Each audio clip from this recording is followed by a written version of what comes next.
एक कैमरे से रिकॉर्ड तो भाई कन्फेशन वीडियो है, ठीक है। मैं स्टार्टिंग से बताता हूँ। अब क्या है, मैं बिल्कुल सिंप्लीफाई करके बताऊँगा, अपने लिए बताऊँगा, ठीक है। First of all I regret कि मैंने 31 डेज़ वेस्ट करे हैं। ऑल राइट, मतलब मार्च में 13 थे और अप्रैल के 18 मिला दिए तो 31 डेज़ फुल मंथ, ठीक है। तो हाँ भाई, मेरे को रिग्रेट होता है, बट मेरे को और रिग्रेट होगा अगर मैं, या तो मेरे अभी लाइफ के 2 साल के 2 मेन गोल हैं, ठीक है। अपनी एजेंसी चलाना, फ्रीलांसिंग करना, कोचिंग करना, उनमें से कुछ एक चूज़ आउट करना, एसेंशली एक स्किल को सेल आउट करना, ठीक है। और ये दूसरा कंटेंट क्रिएशन करना, तीसरा CUT में कनेक्शंस पाना। मेनली मेरे को 2 टाइप के कनेक्शन चाहिए अभी, एज फास्ट एज सून, यही सब। पहला CUT, दूसरा पहला एस्पिरेंट ऑफ CUT, मतलब जो बिग 4 टॉप में है, ठीक है। और मेरे को दूसरा क्रिएटर्स, ठीक है, क्योंकि क्रिएटर्स, तुमको पता है कि creators charge a very hefty amount of 3000 rupees. और बताऊँ क्या, तुम किसी क्रिएटर से हेल्प मांगोगे ना, how do I get started, तुम कैसे भी हिजड़ों की तरह स्टार्ट कर दो, तुम 30 वीडियो 25 वीडियो पोस्ट कर दो, तुम किसी क्रिएटर के पास जाओगे ना, देखो यार, अगर ना थोड़ा तुम्हारा कंटेंट एक तो लो होता है और एक एवरेज होता है और एक हाई होता है, ठीक है। अगर तुम्हारा कंटेंट एवरेज भी है ना, अगर तुम्हारा कंटेंट एवरेज है, मतलब हम जैसे मेरे पास अभी कोई स्किल नहीं है, तो मेरे पास अभी कोई स्किल नहीं है, मैं टाइपिंग की स्किल है, मतलब वाली, ठीक है। और मैं कंटेंट शूट आउट करूँगा, तो हो सकता है कि तुम लो बनाओ। कुछ बंदों के साथ ऐसा भी हो सकता है, क्या पता वो थोड़े टैलेंटेड हो, उनने कंटेंट बनाने से पहले एक्सट्रोवर्ट हो और उनने बहुत सारी चीज़ें ट्राई आउट करी हो, ठीक है। तो वो एवरेज में पहुंच जाएंगे सीधा। मतलब ऐसा मान लो, जो बंदों ने अपनी ज़िंदगी में, ठीक है, अपनी पूरी लाइफ में CSE कैमरे, हाउ टू कैमरे वाले में, ठीक है। और स्क्रिप्टिंग तो ऐसे कोई करता नहीं है, स्क्रिप्टिंग भी बहुत ज़रूरी होती है, तो वीडियो को हुक्ड रखती है पूरे उसमें, ठीक है। स्क्रिप्टिंग में महारत हासिल करी है और एडिटिंग में कुछ उखाड़ा है। मतलब मान लो तुमने देखे, जब तुम 13 और 14 ईयर्स ओल्ड के थे, तब तुम गेमिंग करते थे, उसके लिए तुमको वीडियो एडिट करनी पड़ती थी, राइट। तो उसी की बात कर रहा हूँ मैं। और बहुत सारे बंदों के पास वो नहीं होंगे, बट एक फ़ोन काफ़ी होता है तुमको भी। एक फ़ोन के अलावा और एक मिनिमल, देखो सैमसंग का फ़ोन है तो बहुत बढ़िया है, अगर एक नहीं तो एक आईफोन XR चुरा लो भाई। हाँ, मतलब चुरा लो, बढ़िया है। मैं तुमको ये नहीं बोल रहा कि इलीगल, बट तुमको ज़िंदगी में ये याद रखना होगा, जब तुम्हारे पास कुछ नहीं होता तो तुम्हारे पास खोने के लिए कुछ नहीं होता। तुमको कुछ करना पड़ेगा ना। तुम खुद ही सोचो तुम क्या करोगे, तुम्हारे पास 1 रुपया नहीं है, तुम्हारी जो बेसिक नीड्स है वो बहुत, मम्मी पापा मेहनत कर रहे हैं, स्ट्रगल कर रहे हैं, उसके बाद तुम्हारी बेसिक नीड फुलफिल हो रही है, ठीक है। I am literally talking about basic needs. You have a roof under your head, you have something to eat, that's it, you are going to school तो सभी जाता है, वो तो फ्री है। मैं 2 चीज़ों की बात कर रहा हूँ, बेसिक नीड, ठीक है। और तो भाई देखो, तुमको सोच रहे हो भाई वो इलीगल, भाई कुछ नहीं होता, स्टार्टिंग आउट में सबको करना पड़ता है, ठीक है। क्योंकि तुम ये सोचो ना, तुम्हारे पास कुछ नहीं है, बेसिक नीड है और ये तुम्हारे, तुम अब भाई क्या करोगे, तुम कुछ कर नहीं सकते, फ़ोन है, स्किल नहीं सीख सकते, कहाँ काम कर लोगे, तुम ही बताओ। तुमको एम्प्लॉयमेंट कौन देगा, कोई एम्प्लॉयमेंट करेगा। तो भाई मैं लिटरली बताऊँ, मैंने इंस्टा पे ऐसी वीडियो देखी है ना कि बच्चों को 3000 रुपये देने हैं, लिटरली, मतलब 3000 रुपये देने हैं महीने का, 100 रुपये, 8 घंटे बच्चा स्कूल से आता है और वापस वहाँ दुकान में चले जाता है। मान लो तुम्हारी 3 बजे छुट्टी होती है, तुम खाना वाना खाते हो, तुम 3:30 से 9 बजे तक यार तुम जा रहे हो। अब मान लो तुम 10वीं में हो, तुम्हारे देखो इंटरनली जो तुम्हारा होगा ना, वो तुमको पेरेंट्स का वो फेलियर स्ट्रगल्स होंगे, तो तुमको लगेगा पढ़ाई इंपॉर्टेंट है, बट यार तुम कितना पढ़ लोगे, मेरा बस ये सवाल है, कितना। मतलब तुम 9वीं में हो, 9th में हो, 8th में हो, how will you make some money, how will you study more. I am not doubting that you can study, you can study and you have to study, ठीक है। बट मेरा ये मानना है कि इवॉल्विंग एरा में जिस बंदे ने अडेप्टिबिलिटी नहीं करी वो नहीं जी पाएगा, सिंपल सी बात है। तुम सोचो ना, तुम कितना ही पढ़ लो। अब देखो, right now I mean 11th grade, अगर मैं 2 साल पढ़ूँगा तो मेरा CUT में अच्छे से हो जाएगा, ठीक है। और एक फ़न फैक्ट बताऊँ, अगर मैं डेली कंसिस्टेंटली 2 ईयर्स तक पढ़ूँ ना, और 3 to 4 आवर्स दे दूँ, ठीक है, 3 to 4 आवर्स, मेरा तब भी बिग 4 में हो जाएगा। क्यों भाई? कंसिस्टेंसी वो अकॉर्डिंग टू साइंटिस्ट, ठीक है, साइंटिस्ट के हिसाब से हम दिन के 90 मिनट प्रोडक्टिव होते हैं, 90 मिनट एट मोस्ट, ठीक है। अब मान लो तुम 2 घंटे की स्टडी ले रहे हो, 180 मिनट होते हैं 2 घंटे में, ठीक है। तुम डेली में 90 मिनट अपना प्योर फोकस्ड स्टडी को दे रहे हो, ठीक है। उसके बाद तुम और काम कर सकते हो। मैं तुमको ऐसे नहीं बोल रहा कि तुम्हारा अगर 100% एफिशिएंसी है तो वो सीधा नीचे आके 0 पे गिर जाती है।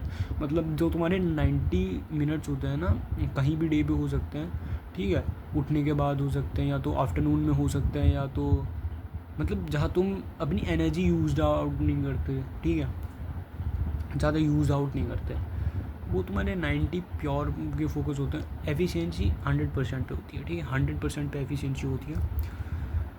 और उसके अलावा क्या है, फिर उसके बाद एफिशिएंसी थोड़ी गिनने पड़ती है। 90 मिनट्स के बाद थोड़ी वो 90% तक हो जाएगी, फिर उसके बाद 80 तक हो जाएगी, फिर तुम शाम तक हो गए।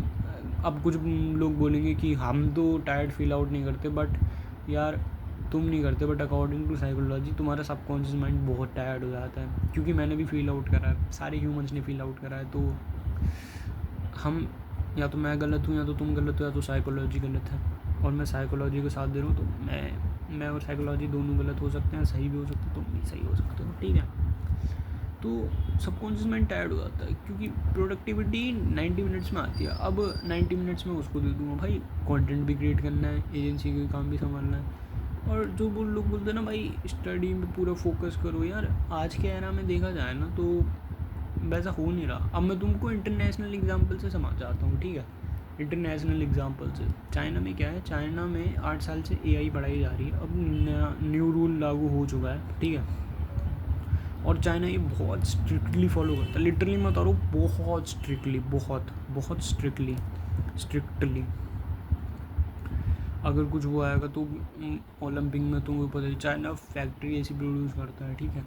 और तुम सोचते हो यार बच्चों पे क्या बीते, बच्चों का फ्यूचर A1 है, वो बाद में जाके मिलियनेयर बनते हैं, अपनी लाइफ एक बहुत प्योर वे में जीते हैं, एक सक्सेसफुल मैन बन के जीते हैं, वुमेन बन के जीते हैं, ठीक है। ऐसा नहीं है कि वो होता है चाइना में फूड लेबर, क्योंकि तुमको जानना पड़ेगा कि चाइना में मैन्युफैक्चरिंग इंडस्ट्री 3 टाइप्स की इंडस्ट्री होती है, एग्रीकल्चर, मैन्युफैक्चरिंग, सर्विस, ठीक है। चाइना मैन्युफैक्चरिंग का किंग है, ठीक है। इंडिया उतना नहीं है, तुमको भी पता है, ठीक है। और service based business US, German, बहुत सारे हैं, तुम लगा US जर्मन, जो सॉफ्टवेयर होते हैं, सॉफ्टवेयर और हार्डवेयर पता है ना, सॉफ्टवेयर तो पता ही होगा, जो सारे सॉफ्टवेयर है ना उन्हें सर्विस बेस्ड कहते हैं, इतना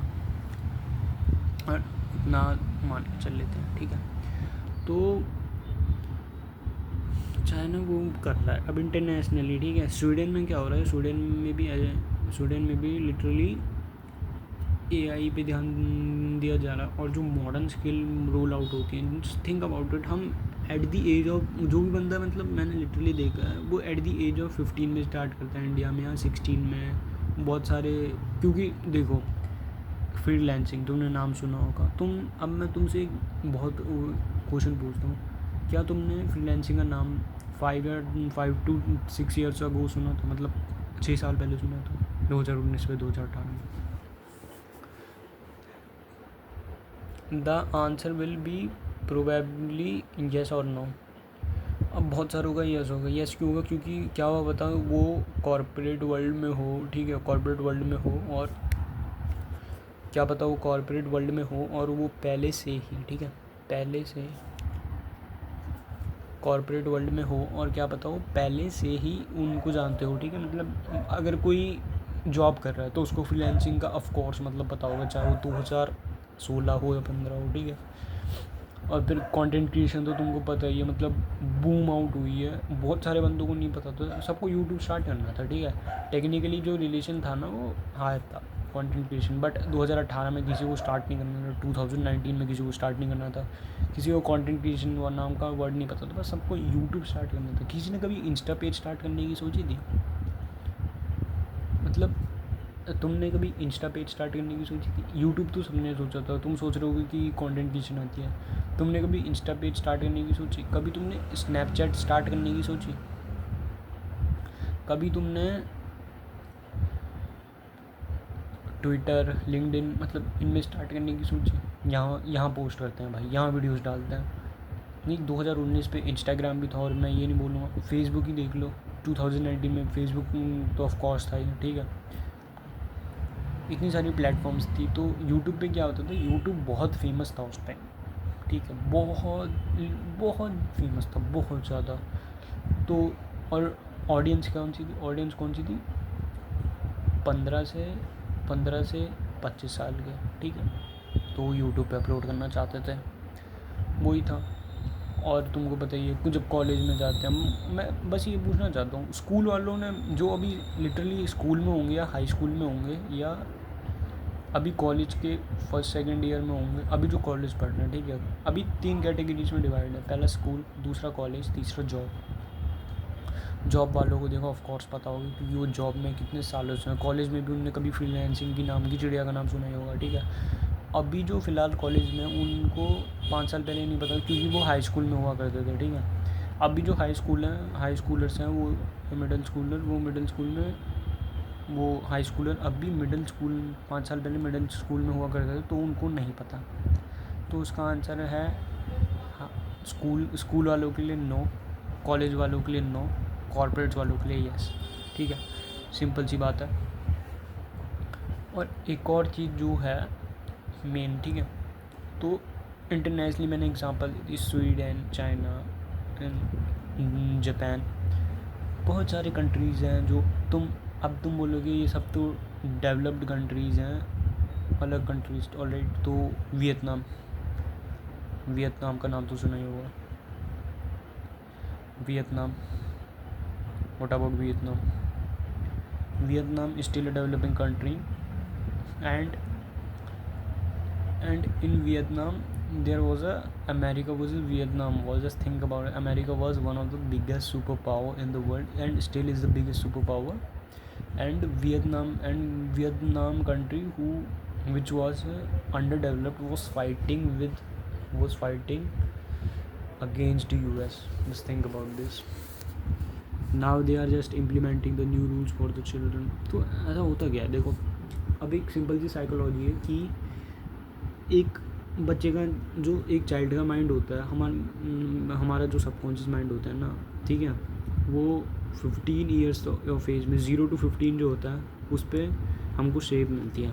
सबकॉन्शियस माइंड को एक क्ले की तरह समझो, ठीक है, वो क्ले बिल्कुल मैसी पड़ी है, मतलब मैसी पड़ी है, ऐसे फ्लैट है ग्राउंड पर, ठीक है। अब उस क्ले को हम 15 सालों तक शेप देते हैं, वो शेप कुछ भी हो सकती है, ठीक है।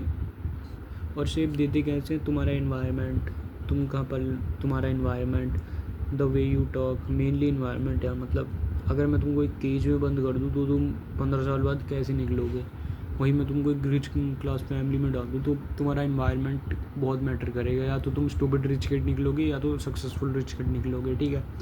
अगर मैं तुमको एक मिडिल क्लास फैमिली में डाल दूँ तो तुम स्ट्रगल को एम्ब्रेस करोगे, और या तो तुम स्टडीज़ में अच्छे होगे, या तो तुम कुछ और अपना पैशन फॉल आउट करने की कोशिश कर रहे होगे, बट माँ बाप अलाउड नहीं कर रहे होंगे। तो ऐसी एग्जांपल होता है। मैं इन्वायरमेंट का एग्जांपल दे रहा हूँ क्योंकि इन्वायरमेंट में अब तुम बोलोगे यार बड़ी की थॉट्स भी तो होते हैं, तो मतलब तुम्हारे थॉट्स भी तो किसी और की थॉट्स हैं। मतलब तुम क्या सोचते हो, अगर तुम सोचते हो कि पढ़ाई इम्पॉर्टेंट है तो ऐसा तो होगा नहीं कि तुम्हारा इंडिपेंडेंट थॉट है वो, ठीक है। तुम्हारे जो अभी सारे थॉट्स हैं ना, या तो तुमने कहीं सुने हैं, ठीक है, या तो तुमने कहीं से उसको कोरिलेट करा है और इस कोरिलेट थॉट को एक न्यू बॉर्न करा है, ठीक है। इसका ये एग्जांपल मान लो कि how do I cook steak, ठीक है। इसका फिर how do I cook steak से how do I fill my water bottle, how do I लग रहा है ना, कोरिलेशन तुमको पता ही, तुम्हारे सबकॉन्शियस माइंड को पता है, जैसे मैं बोल रहा हूँ ठीक है। कॉन्शियस माइंड अभी तुम्हारा एवेलुएट कर रहा होगा, बट तुम्हारा subconscious mind already knows that, ठीक है। तो 15 ईयर्स जो होते हैं वो एक चाइल्ड के माइंड को शेप आउट करने की कोशिश करते हैं, ठीक है। और मोस्टली मैं ये मान के चल रहा हूँ कि तुम 15 ईयर्स या ओल्डर के ही हो गए, ठीक है, 15 ईयर्स या ओल्डर के ही हो गए I guess. All right, all right, ठीक है। तो हाँ, awkward silence है, सॉरी फॉर दैट। या आई ऑल्सो नीड टू, मेरे को यार इंग्लिश में ना वो करनी है, मतलब इंग्लिश अच्छे से सीखना, मतलब नेटिव उस पर। I don't clearly know the reason, I will tell you stupid reason, I will not tell you stupid but I will tell you reason that do not, the correlation level is high but not at the highest for professional uses, for mainly skill purposes। तो उसके लिए English सीखनी ज़रूरी है। और जो बोलते रहते हैं ना कि स्किल सीखो स्किल सीखो स्किल सीखो स्किल सीखो, और बताते नहीं हैं। मैं तुमको एक लाइफ, मतलब कोई सी भी, मतलब लाइफ है, तुम जहाँ भी स्टक हो, एक बहुत बढ़िया फॉर्मूला है, बहुत बढ़िया, मैं बता देता हूँ। मतलब मैं भी इसको फॉलो करूँगा और तुम भी कर सकते हो, ठीक है। तो सिंपल सा तरीका है, हार्ड वर्क, ठीक है, hard work plus the right direction which gives the highest ROI on time, energy, knowledge, experience and money. 5 चीज़ें, ठीक है, hard work plus right direction which gives the highest ROI on time, money, experience, knowledge, passion।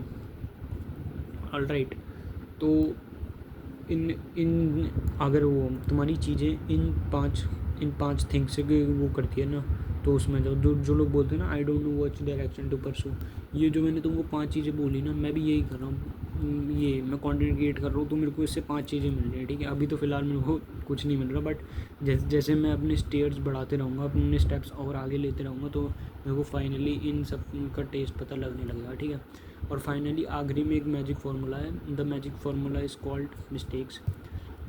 बहुत सारे लोग तुम्हें कहते हैं, और स्कूल हमें टेक्निकली सिखाता भी है कि अगर तुम फेल हो गए तो तुमको वो पनिशमेंट मिलेगी, माँ बाप डिसअपॉइंट होंगे, पेरेंट्स डिसअपॉइंट होंगे, टीचर्स डिसअपॉइंटेड होंगे, तो तुम फेल होने का रिस्क नहीं ले सकते हो। While on the other hand if you want to be business owner और एंटरप्रेन्योर, और ये ना बच्चों में बहुत वैसा हो जाता है कि जो हमारे अंदर के फियर होते हैं ना, हम उसको ओवरकम नहीं कर पाते। अब मान लो मैं अब मान लेते हैं कि टेड, ठीक है, टेड टेड टेड क्या है, टेड इज़ एन इंट्रोवर्ट गाय, ठीक है, इंट्रोवर्ट गाय है।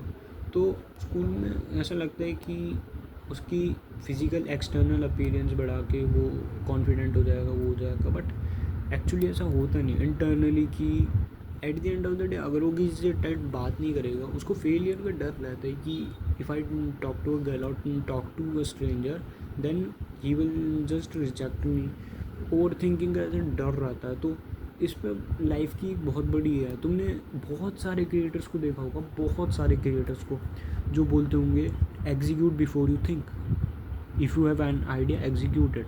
But let's think logically. हमको from childhood what we have learned that you are not allowed to fail, ठीक है, you are not allowed to fail.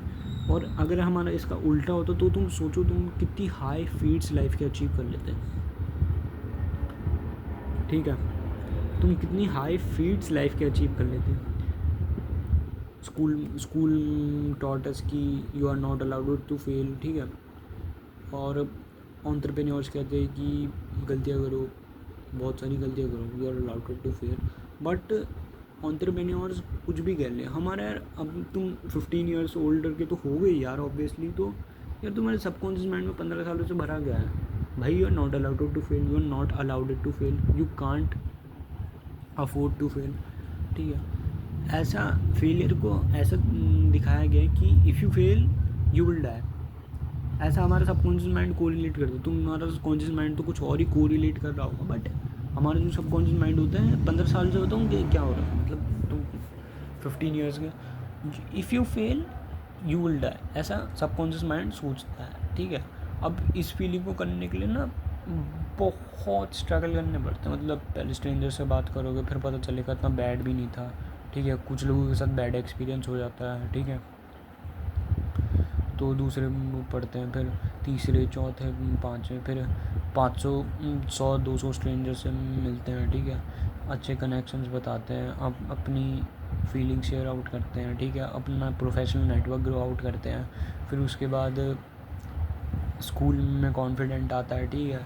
फिर public speech देते हैं स्कूल में, स्टेज जाके फाइनली अपनी पूरी असेंबली हॉल में जो कंसिस्ट होता है 500 से 1000 स्टूडेंट्स के बीच में प्रोफेशनल फिर कंपटीशन में पार्टिसिपेशन का वो कॉन्फिडेंट आता है। फिर तुमको पता चलता है कि 3 साल बाद या you have finally become confident, ठीक है, you have finally become confident, finally you have become confident. वो स्टार्ट कहाँ से हुआ था, स्टार्ट वहीं से हुआ था ना, you talk to an stranger first, you talk to first a stranger. If you didn't talk to that first stranger, there are two case scenarios. You talk to the stranger and you said, "Yaar, I just give up."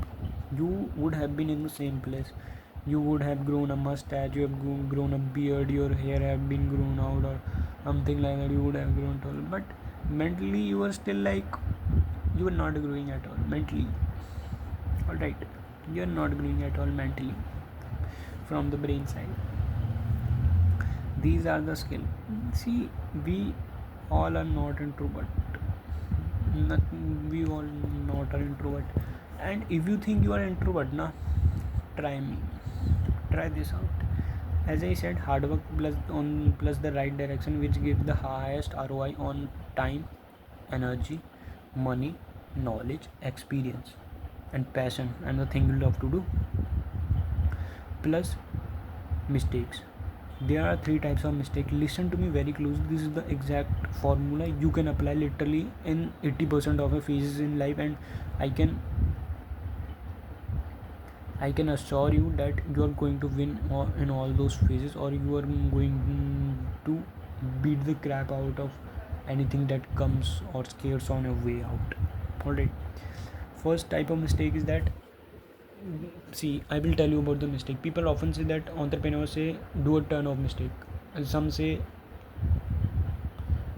in school they say you are not allowed to do mistake. Parents say you are not allowed to do mistake, or you will die. And your subconscious mind say you are not allowed to do mistake, and or you will die. So how do I overcome this? How do I overcome this? First, you're thinking the wrong way. You're thinking to instantly overcome something instead of doing the right action.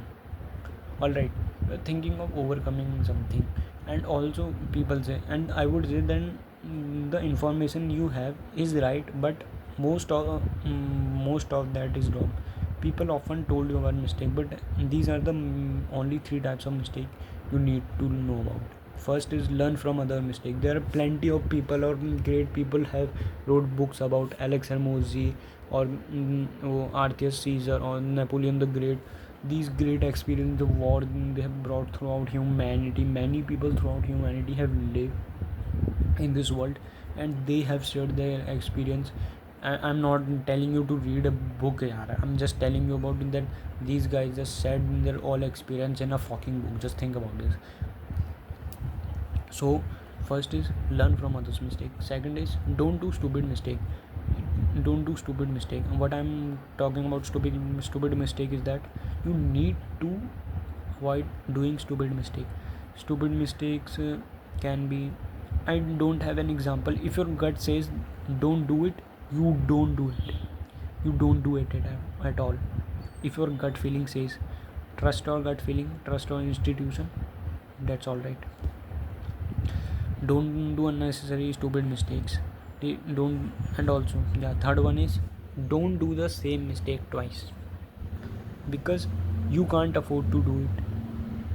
You Yeah, your subconscious mind has acclimated that you are not that you should not be able to do mistake, but you can reconstruct that thing. Yeah, you're right. You can tell your subconscious mind, yeah, you're right, all right, about this thing, that I'm not allowed to do mistake, but I'm not allowed to do the same mistake twice. After applying these three things, these types of mistake, you are gonna you can literally dominate wherever you go, wherever the field you type to pursue, whether it would be studies. I just came it with my own formula, learning from other people.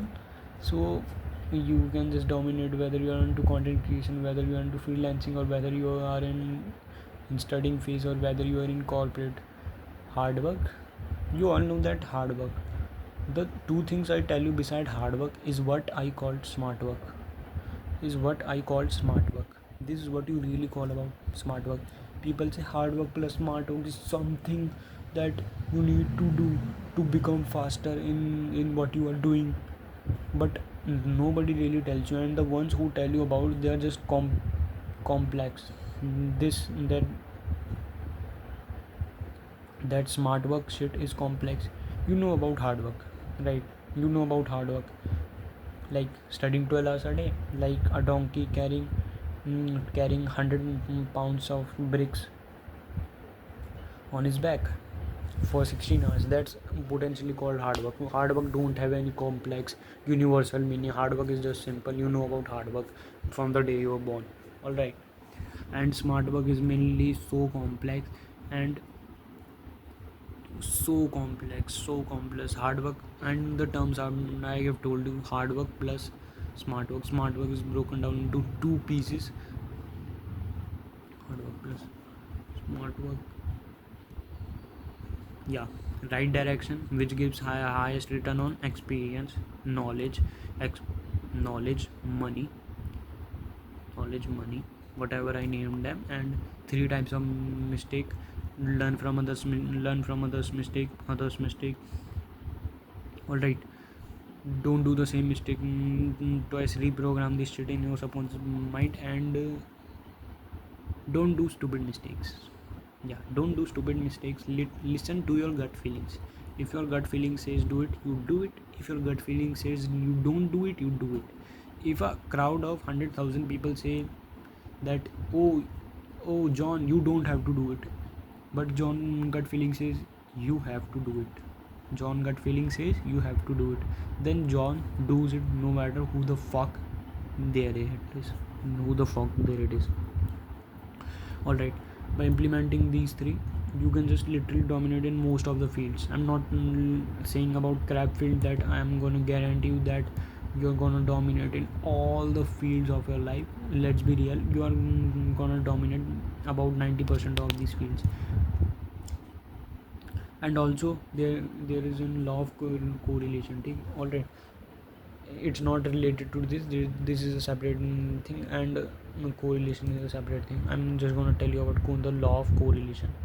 So the law of correlation works something like this: you correlate cricket with football, when you correlate football with chess, when you correlate chess with studies, when you correlate studies with content creation, when you correlate content creation with a business, that's correlate. And many people, and I am not saying it, the universe law says it, and right now in my life I follow the rules of the universe. You may think about it, what are the rules of the universe? All right, I will tell you. The rules of the universe is that many rules. All right, you must have listened to people principles, a person principle. Like, I met a lawyer who works at Hoskas. All right, so his principle were 80% of the results must come from 20% of the efforts, and to become mastery of any skill you must work 10,000 hours on it. So these were his principles of life. And yeah, these were his principles, and my principles are just copy others' principle, because life is too short to make your own. And my main principle is copy other principle. And also one of the main is 80%, 80-20 rule. And also about there was one more principle that I'm just educated about. Yeah, main principle is that you copy others principle and you stick with it, because there are plenty of people with tons of experience and you can just learn from it. The rule that I mentioned, learn from others mistakes. I'm not talking about that they have done a mistake. I'm talking about you can learn from other people. There are plenty of people in this world. It's not like you are only the alone human being searching through your thoughts what's the most highest ROI and suitable one for you, that suits you the best. It's not like that. So the law of correlation, works something like this. You play chess, all right. You know about it. You have been playing chess for 6 months, and you are so deep into chess that you start to correlate in everything you see, whether it would be studies, whether it would be football, whether it would be take cricket, sports, studies, your passion, your skills.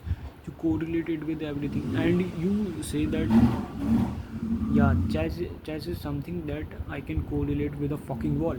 Alright, I can just correlate to a fucking wall. And there also another guy who is so much into football that he correlates football with every other thing. He implements the football core lessons into his real life, applies in the life and turns them into life lessons. So here's the law of correlation. Whatever you do the most, you correlate it with the most. Like not any offense, all right.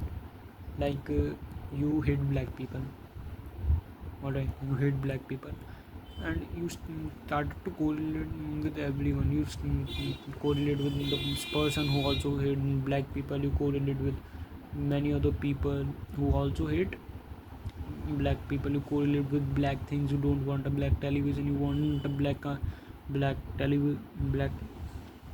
You want a white TV or gray TV, but you don't want anything black.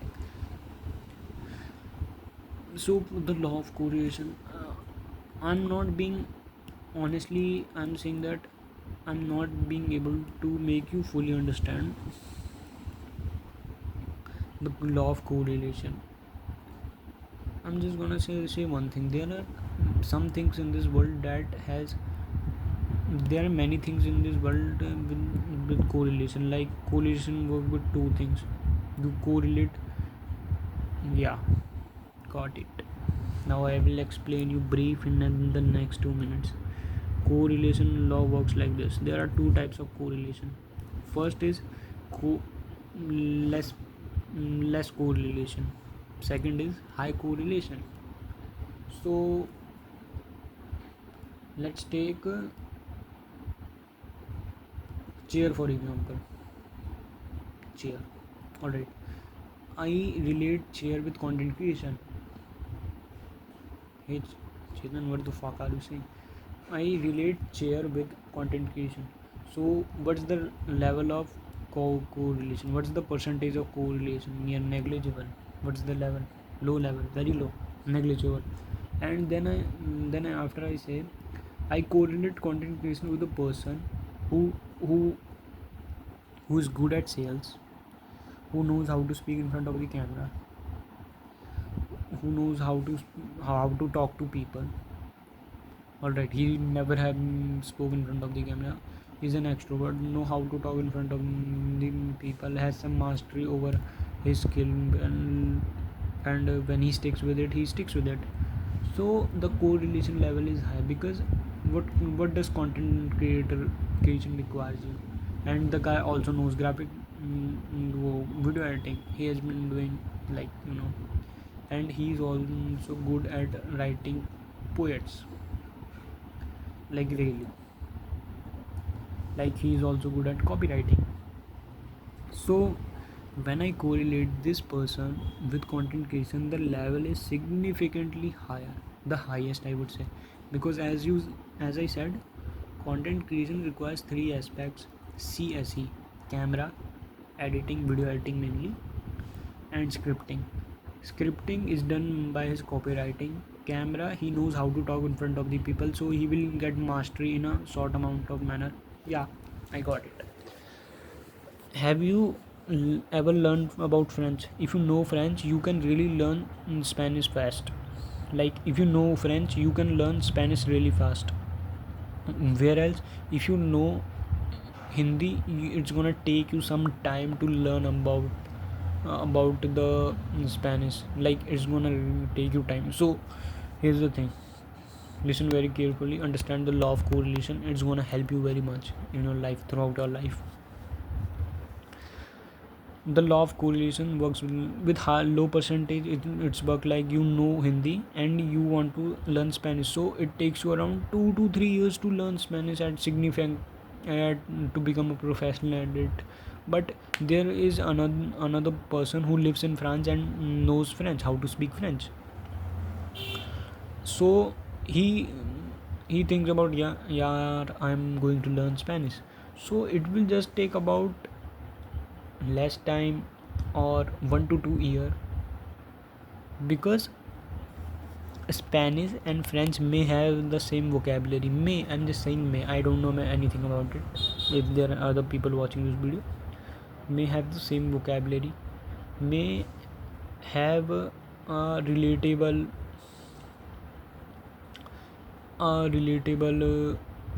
how to speak, like bonjour, gracias, something like that in French. It can be anything. It can be grammar, it can be punctuation, it can be the way you speak it. It can be the same, it can be the accent. That is, it's so much relatable. So you just define the term correlation with the term relatable. That's it. The thing with the two things with the highest relatability is you are gonna apply the law of correlation, and it's gonna really help you in most of the things, I swear. So this was about it. I really turned this video. So this is the conclusion. All right, this is the conclusion. Confession, like really confession. So I have wasted nearly 31 days. 31 days, yeah, I would say 31. I have wasted 31 days literally just not posting a video on YouTube, like not even focusing on the things like CSE that I am doing. Like I'm telling you guys, but I'm not implementing it. So who the fuck I am to tell you? But from now it's gonna change. From now it's gotta change. It's have no option. I'm gonna apply it to my real life, and you are also gonna profit it from it. So here's the thing: I've wasted the 31 days. Today I think 17th of April. No, 18th of April. Sorry, 18th of April. I wasted around 31 days, and it's currently I think 8:35, something like that. Holy fuck, 8:35. All right. I have done nothing. Like I upgraded the PC and I didn't do it. I didn't post the video. I have really great content ideas. Yeah, it was great. To me, it was great because I don't know about any other else. To me, it was great. But I didn't post them. I didn't shoot a video. I didn't do anything shit. I didn't even do shit.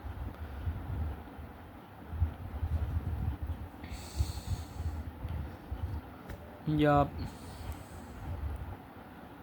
like I need to create content. Like the US tariffs are coming. If there is a recession, the price or the inflation is gonna rise like heavily towards India and the other nation. I don't want towards India because I live in India, and I'm not doing anything for my future self. Literally, my future self would be crying there around in a corner that this son of a bitch is not doing anything. But he's gonna stop crying about it. The present self is gonna change. He's gonna convert into a successful future self that he wants to. So that was it, bye.